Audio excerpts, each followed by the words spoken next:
Warning, incoming game over. Warning, incoming game over. Hello, everybody. Welcome to the Game Over Network.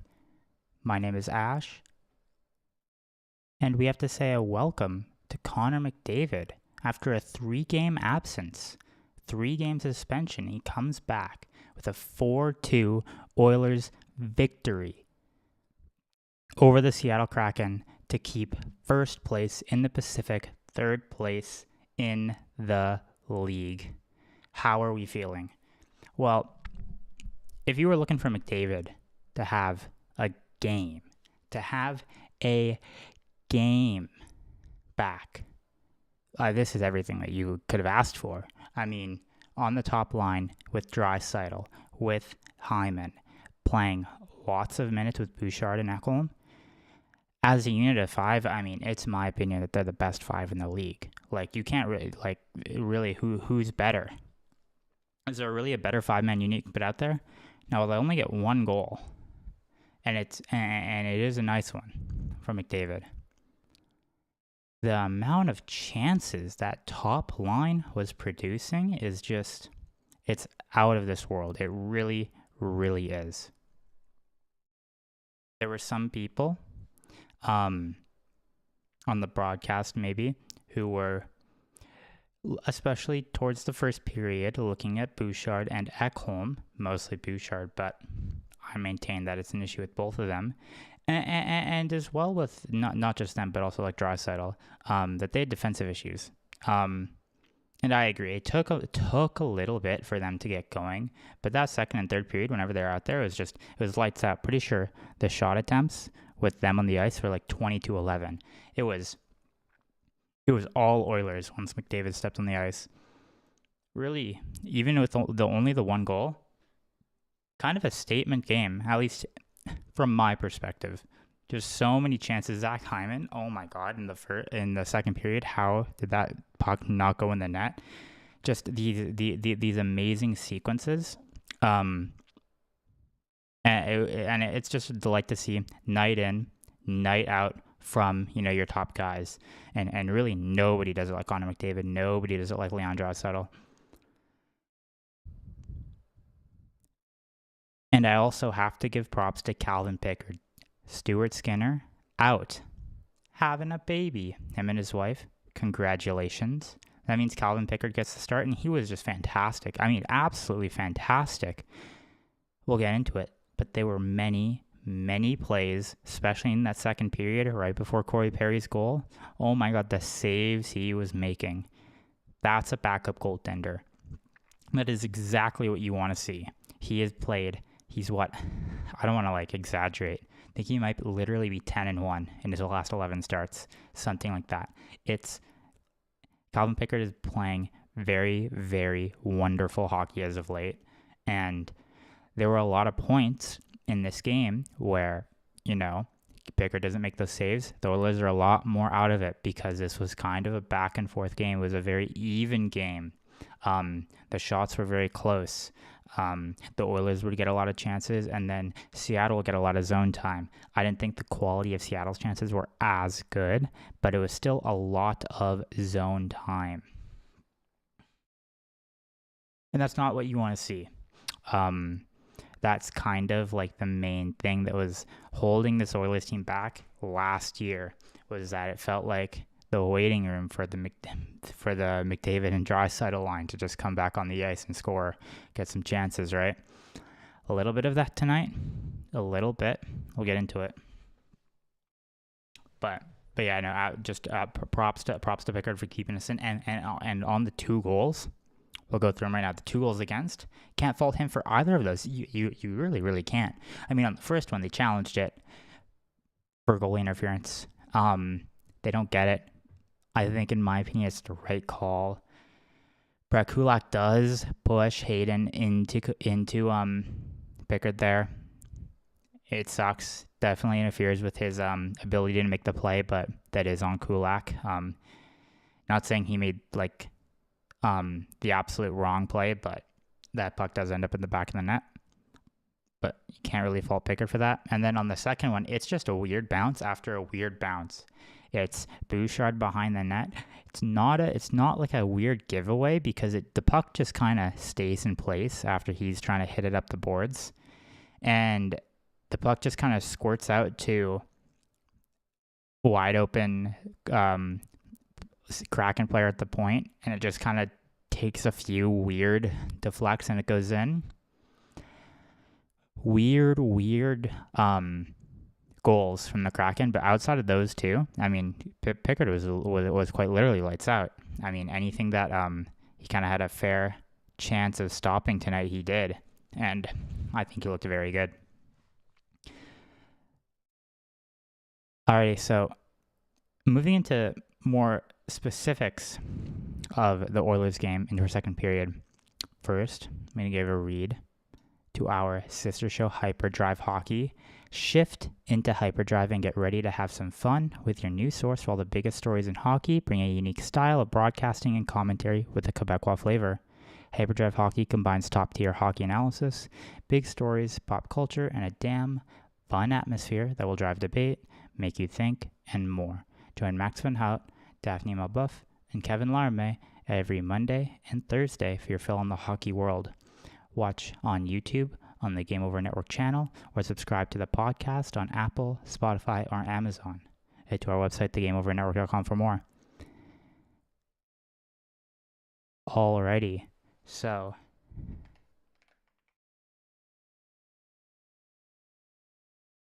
outside this top line, how did the Oilers play tonight? I did not think very well. Aside from a few key players, Nurse, very good game. Very, very, very good game. I thought I've definitely, if you've been listening to this show for the past few games, I've been very hard on the Nurse-Kulak pairing. But tonight, they definitely showed up, and especially Darnell Nurse. Felt Nurse had a very good game tonight, especially with the assist. I think with one thing that all the Oilers defensemen do, I'm always giving credit to Bouchard and Ekholm, and I will later, and Amberson, and Nurse does it tonight as well. On the pass to Corey Perry, I mean, you literally cannot get more open than that. Like, how does that happen? How do you let that happen? But him just being open, like, whatever, that happens all the time. Whatever, there's a guy open. But Nurse making that pass is really impressive. It's really impressive. And I mean, he just buries it. I mean, it's a one-on-one. It's just, it's just a nice, hard shot. I'm pretty sure it went 5-hole. Great job by Corey Perry to finish that opportunity. I thought Darnell Nurse had a very good game. And, for all the caution I've had about him and Kulak, I thought there were a few times they got confused. There was a giveaway in the second. Bjorkstrand was just out front. Kulak missed a little bit of confusion, from both of them are lefties.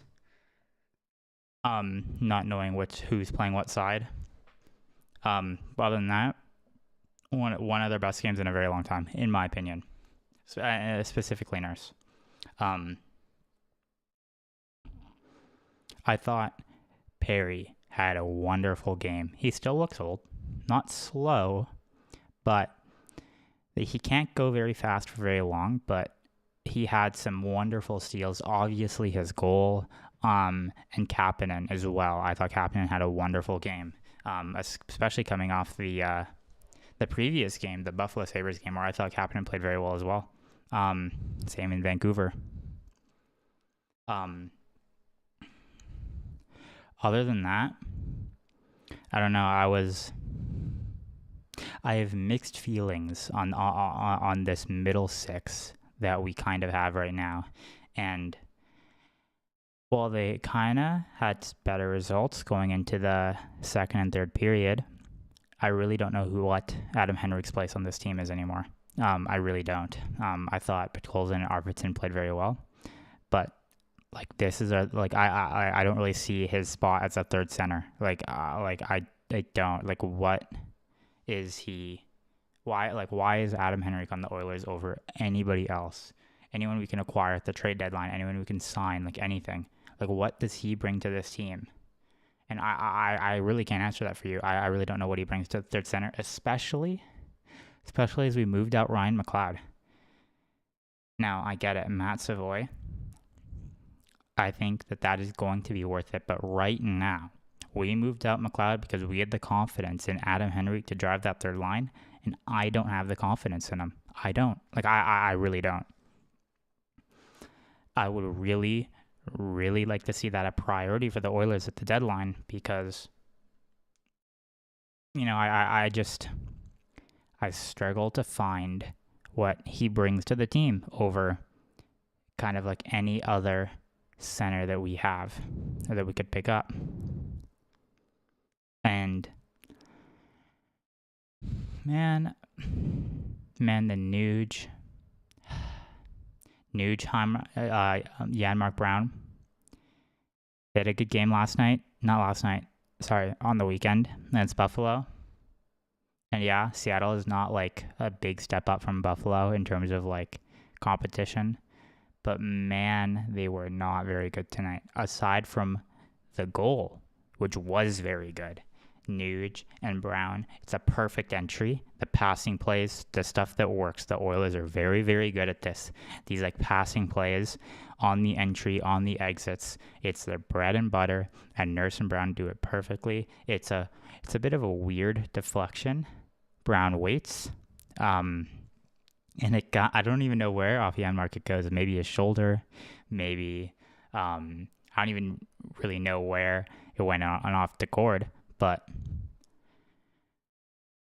outside of that shift where they get the goal, very crucial goal too. And it's nice to see Brown and Janmark get some points, obviously. I want them to succeed as much as they can. But man, I just really did not like their performance tonight. In terms of shot attempts, it was 2-11.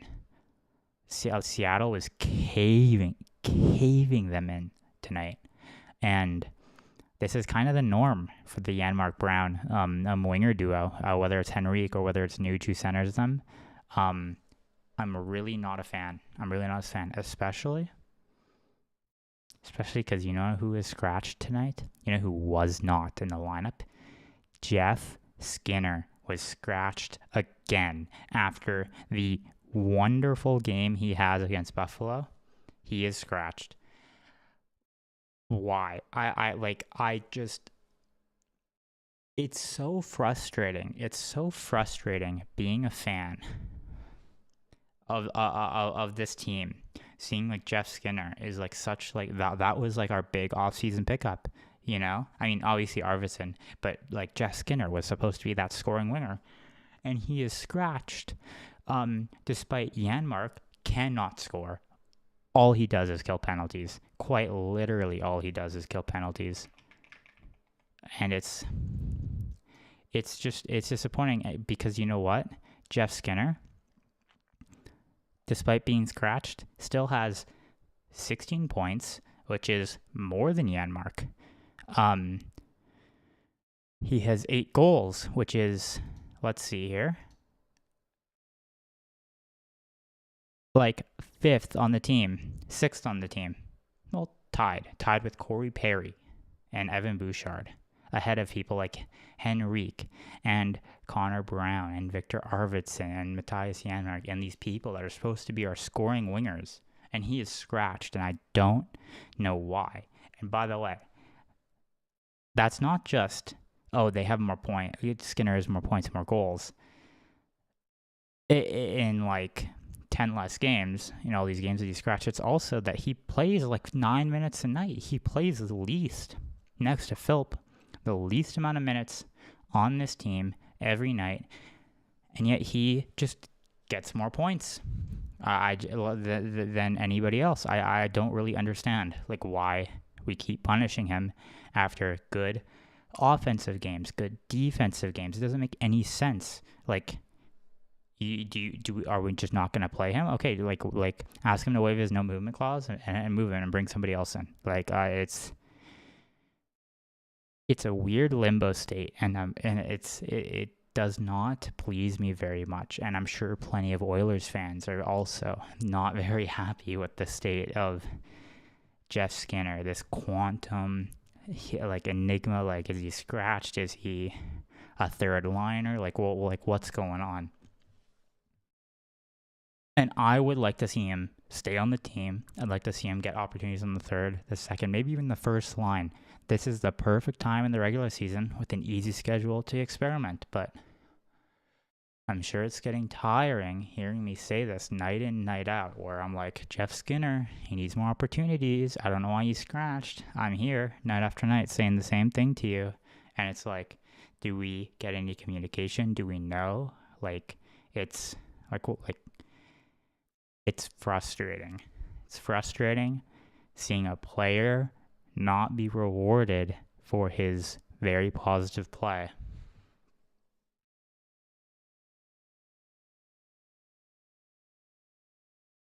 Okay. Moving along into our third period. I would like to give a read. I'd like to give a shout out to our Patreon page at the Game Over Network. Are you looking for ways to help an upstart media company employing over 30 young journalists and analysts across Canada? If you have a few spare bucks kicking around, you can head to our Patreon page at patreon.com/thegameovernetwork, and there you'll find multiple tiers featuring different rewards and goodies for helping us grow. There's extra access, exclusive looks behind the scenes, Discord benefits, merch discounts, opportunities to give us feedback, and you can join us for special shows live where you can interact with us as we launch more ways to improve your experience. That's patreon.com/thegameovernetwork for more. Alrighty. Our third period, our third segment here.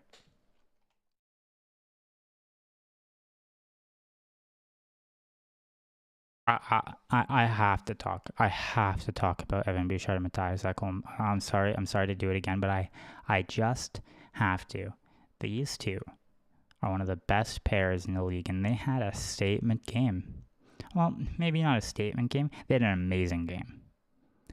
Not like disprove all doubters, because yes, there were a few moments, and there was especially this one that I liked, that I know people will probably criticize Bouchard for, but they probably won't criticize Matthias Ekholm for, where Bouchard misses the open man.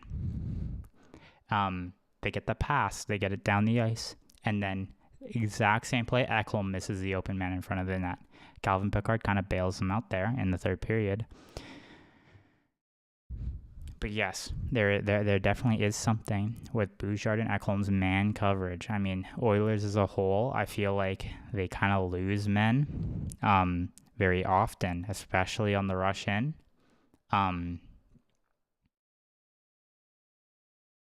But outside of that, putting that aside, because that's not just them, that's a team issue. But because they get the hardest minutes and most minutes, you see it in them the most. These two, we do not appreciate these two enough.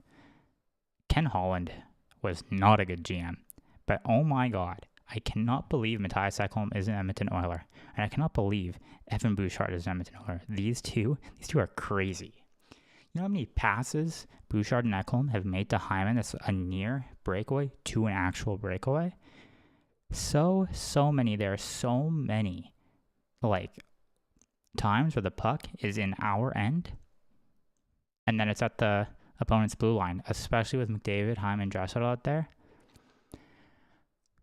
These people, this top unit, their puck chemistry is just otherworldly. The little passes you see Bouchard make, you don't see many defensemen. Most defensemen would kill to have someone who can handle the puck like that next to Connor McDavid. And excel and succeed and do very, very well. But because he's a puck-moving defenseman, he's going to make some mistakes. And I just don't understand why Matthias Ekholm does not get that same criticism when they make the same mistakes, like they both do. But man, these two are just an absolute wonder. And when it's like I said, when it's them with McDavid, Draisaitl out there, it's just the best. like 5-man unit you can dream of to have on the ice.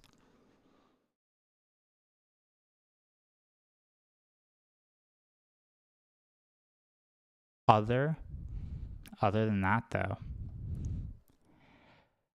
I did have a few concerns about the Emberson Stetcher. I've given them a lot of praise recently because, I mean, deserved praise. They played wonderfully in previous games, but I think tonight neither of them played great. One aside, Emberson on the penalty kill, the 5-on-3, the block, the steal, the clear. Huge step up. It really is. It's a lot to ask of Ty Emberson to play such a prominent PK role, and it's just wonderful to see him step up. And he also, I feel like he does this once a game, swats the puck out of the crease when it looks like the opposing team is going to put one behind Skinner or Pickard where they don't know where the puck is. Pretty sure he saves a goal like that a game. It's crazy. It's crazy work. It's really great awareness from such a young player too. And that makes me wonder, where does Klingberg fit into this defensive core now? He's going to be likely another week. There's your concern. There's that concern over the contract and the health. This is a guy in his mid-30s who's recovering from a hip injury. You know, we signed him over a week ago. Now it looks like he's going to take another week. I mean, obviously everything he needs to do to get back into good health, I want him to do. But it is concerning considering what looks like early rounds in the playoffs for the Oilers are going to be the Flames, the Canucks, or the Kings. And these are going to be rough, hard-fought series. Even if I think the Oilers win those series very handily in short series, all three of them, they're going to be hard. Mikey Anderson, oh my God, dude. Like you have players like that who will physically crush this team. And I mean, it's been a concern before, and John Klingberg's health status is definitely a concern, and I would like to see the Oilers make more moves than just this. Definitely so, especially considering my concerns at third center and this weird state of Jeff Skinner, you know? There was an Eric Tulsi, I think that's his name, Tulski, I can't remember. Carolina Hurricanes GM just traded for Mikko Rantanen. Just traded for him. He said that somebody asked him, like, oh, well, what do you think your team needs to improve on? And he said, if I don't have the 20 best guys on my team, we're not done. And it was like, of course that's what you say. It's why that's the kind of thing, and the moves he makes, trading for Mikko Rantanen, is the reason why I and so many people wanted him to be the Oilers GM. It sucks that he isn't, but that's the kind of philosophy Stan Bowman and Jeff Jackson need to take with this team. And really, do you really think that they're going to think that they have that philosophy? Do they see Janmark and Connor Brown and Adam Henrique as their third line and think, no, like, good enough? I don't want good enough. I want the best team in this league, and I just don't think that the Oilers front office agrees. I mean, again, you know, year 10, wow, Oilers, what an amazing top unit. Past that, we'll have one good line, like on the night, and then we'll have a line, maybe a pair that just gets absolutely caved. And we need Draisaitl and McDavid, Bouchard and Ekholm to play 20 minutes a night just to cover, and we just play McDavid waiting room, Draisaitl waiting room. I don't know how much more of that I can take. I really want to see this team make some improvements because they can, but at the same time, we don't know how much the cap is going up. We don't know the status of Bouchard's extension, which needs to get done. People are worried about overpaying him. Pay him $9 million, pay him $10 million. I don't care. You have to sign him for 8 years right now. If you trade him or he walks as a restricted free agent, he gets offer sheeted. It can't happen. It literally cannot happen. That is number one priority. You will not find another defenseman like Evan Bouchard out there. You will not.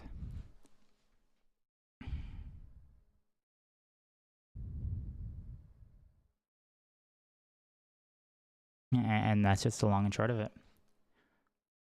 I'm going to do one more shout out for our social media, move into our overtime segment. If there are any comments, questions, concerns about this team, put them in the chat and I'll get to them right after this.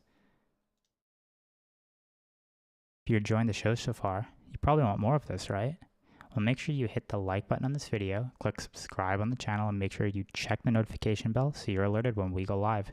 If you're listening to the podcast, please give us a 5-star rating or even write a positive review.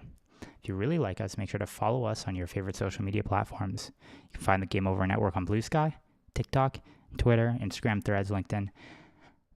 Game Over Network. It's on all of them. You can find me, Ash G. William, on Twitter, Blue Sky, and Twitch. You can also find us at thegameovernetwork.com, where you can sign up for our newsletter. Hello, Janias. How are you doing? Cup year? I mean, I've been saying it. I think a lot of people are saying it. What's the question? What % chance do the Oilers have to win the division? I think they do. And you know what? I actually have an amazing stat for this. This is Jack Michael said this on the broadcast. You're not going to believe this. Do you know that the Oilers have the longest division title drought in pro sports, in North American pro sports? The longest drought. Did you know that? It's been since like 1989, something like that. That's crazy. Like really? Like the Oilers have really not won, but also like every other team has won a division since then? I don't believe that. There's no way, right? That's what he said. I didn't like rigorously check it, but that would be crazy, no? I think they have a great chance to win the division. Now Vegas also has a weak schedule. I think the Oilers are a better team than Vegas. I would give the Oilers better than 70% odds to win the division. I would. It'd be like we won the cup by winning the division. I mean, last time we won the division, we won the cup. That's all I'm saying. There's always a team that places one ahead of us. We're always second in this stupid Pacific Division. But no, I think this year we really get it. If we hop over to Money Puck, I feel like Money Puck would probably give us the best odds to win the division. Money Puck currently gives the Oilers a 36% chance, with Vegas at a 40% chance. I think it's a little higher. Me personally, that's just mine. We have a weak schedule. Yeah, we have the Oilers and Vegas have two of the weakest schedules in the whole league. Since the Christmas break. Though it really is just this dogfight between the Oilers and the Golden Knights. But I think the Oilers do end up pulling away with the division.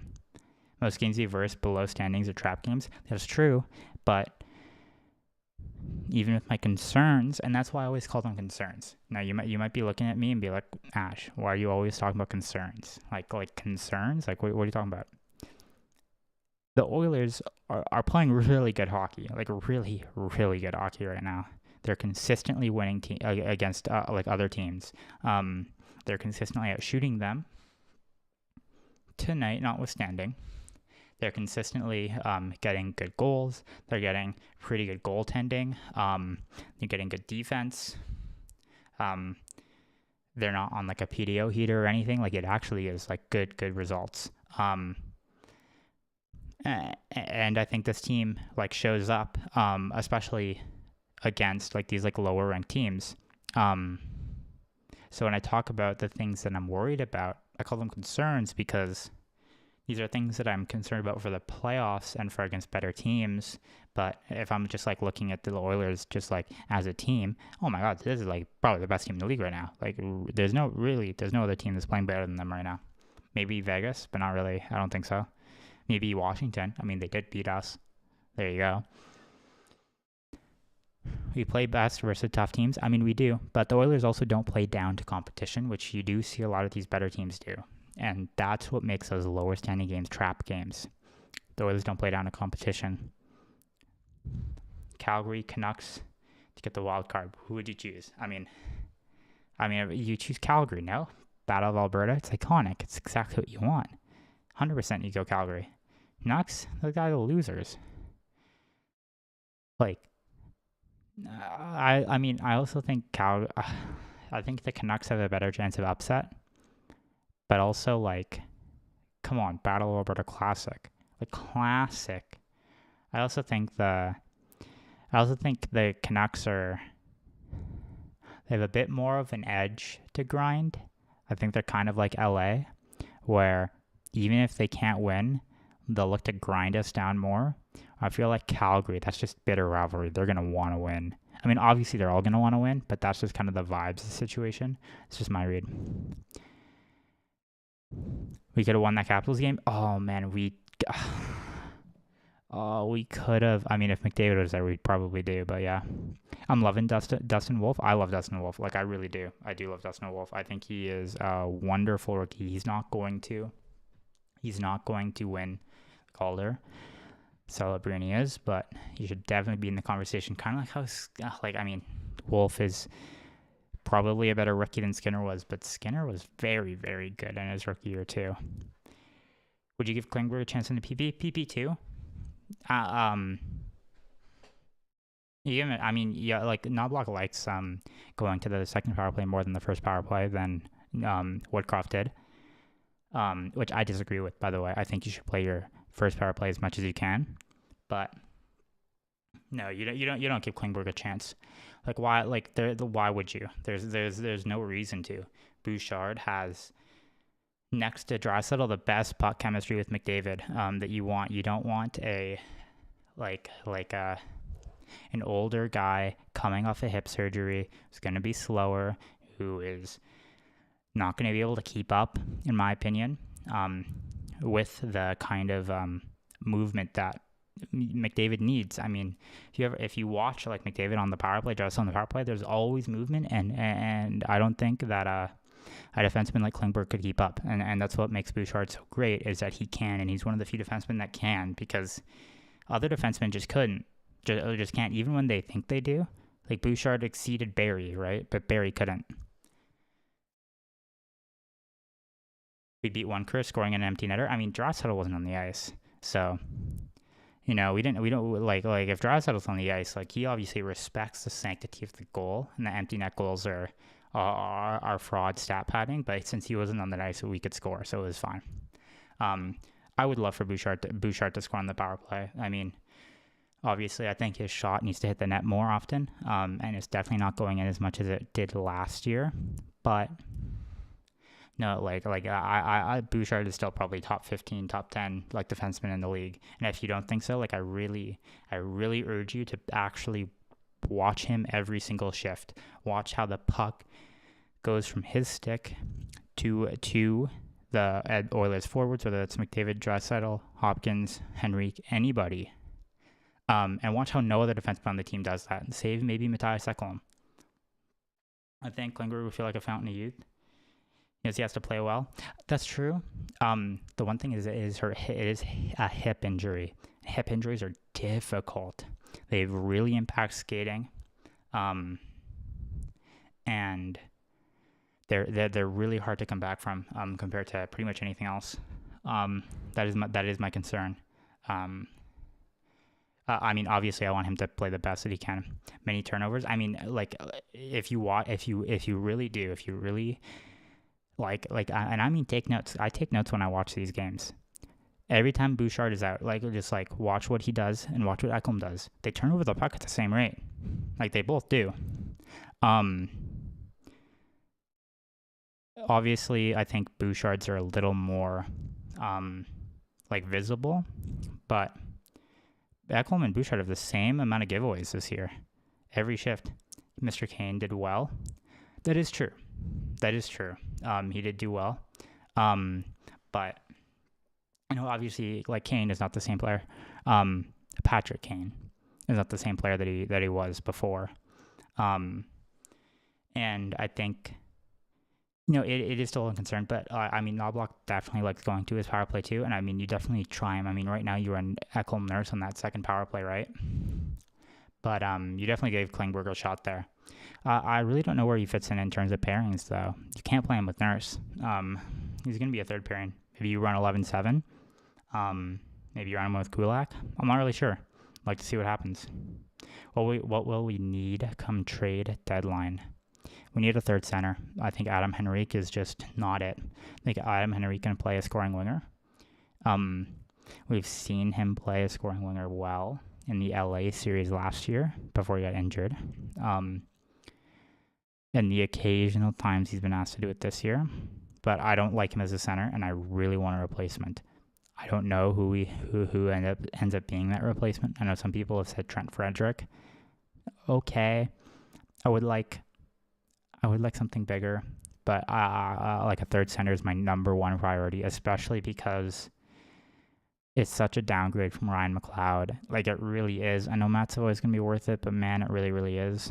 And if John Klingberg doesn't work out, maybe you look for another third right-hand defenseman for a Stetcher replacement. Maybe you look at targeting a goalie.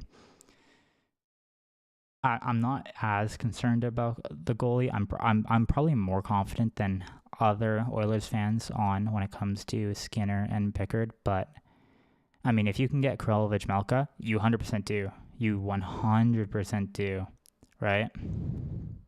Appreciate you answering. Need to get an update. Oh, I hope all is well with your update on your back surgery. Hope your recovery has been well. Thanks. Thank you, Janice. I appreciate, even if we have differing views on Evan Bouchard, I appreciate you being in chat here every day. It definitely makes for a more interesting stream. Thank you. But if that is all, I will have come closer to the trade deadline, March 7th. I will have a more complete idea of what the Oilers should do come trade deadline, with a few trade targets that I would like the Oilers to look out for to target. And I'll start going over that a little bit closer, a little bit into February. There is a week where I'll be gone, but other than that, it is something I do want to go over. And I think there are some interesting targets that I think the Oilers can make to make this team better. Bouch will be a beast in the playoffs. He already set a playoff record. He already broke Paul Coffey's record for assists by a defenseman. I think he could probably get even better up there in terms of points. I'm pretty sure it's Brian Leach. He could beat it. He really could set a points record. Hope YouTube helps the algorithm. It does. It's also just nice. I feel like when I'm always happy when there are people in chat. It makes for a more interactive stream. I always love interacting with people. When I'm live, it makes for a better show in my opinion. But if that is all for tonight, I'm feeling pretty good, and I know Oilers fans are feeling pretty good to see McDavid back and to see a 4-2 win versus Seattle, still first place in the division. The next Oilers game is, I feel like it's Wednesday. No, it's Thursday. It's Thursday night against the Red Wings. I will see you Thursday for the Detroit game. Thank you all for showing up. Thank you to Nias for being in chat. I'll see you later this week. Have a good night, everybody.